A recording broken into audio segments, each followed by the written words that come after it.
He went from rags to riches, from this one-room house in Deloraine, Manitoba, to this multi-million-dollar expansion of the Nygård International Building in Winnipeg. Today, Peter Nygård celebrates 50 years in business. I cannot believe it. I cannot believe that I actually came out of that some 60 years ago, and I have all this. What a wonderful country this is. He's a Winnipeg fashion icon, famous for his international clothing brand and the billboards bearing his face across town.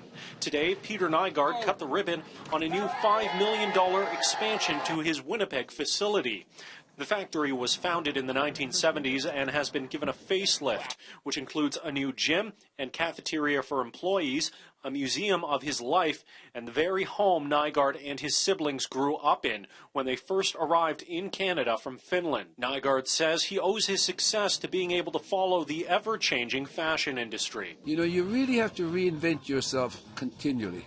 This is a very, very tough industry, very dynamic industry. You know, we reinvented ourselves over and over again. And now we are inventing ourselves again.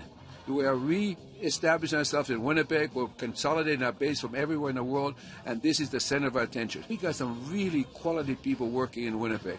And when we found out we think it's better in Toronto, it's better in New York or something, it isn't.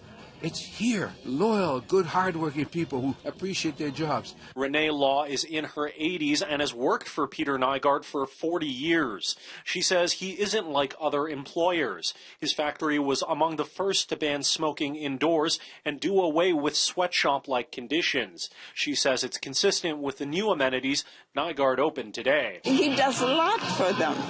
Believe me, you know, you just don't hear it. I keep on working. I'm still here, and I love working for the guy. Yeah, and that's Peter Nygård. In Winnipeg, Xiao Li, City News.